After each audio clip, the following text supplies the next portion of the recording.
আমি বলি কি, একটু ভাব। তুই এই বাসার সবচেয়ে বড় ছেলে। বড় ছেলেদের অনেক কিছু ভাবতে হয়, অনেক কিছু স্যাক্রিফাইস করতে হয়। বাবা, প্লিজ আমাকে একটা বছর সময় দাও। একটা বছর। আমি যদি এই এক বছরের মধ্যে কোনো কিছু করতে না পারি, তাহলে তুমি যা বলবা আমি আমি তাই করব। প্রমিস। প্লিজ।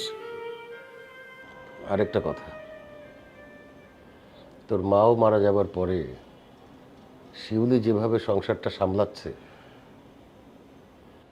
হ্যাঁ হয়তো মাঝে মাঝে অনেক কথা বলে, অনেক জোরে জোরে কথা বলে, কিন্তু আমি চাই না তুই তোর ছোট চাচির সাথে কোনো বেয়াদবি করিস।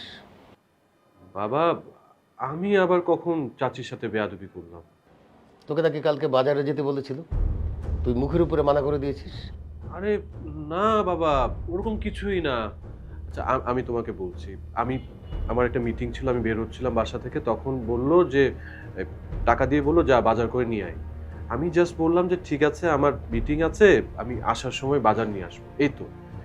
এটা বলাতেই খেপে গেল।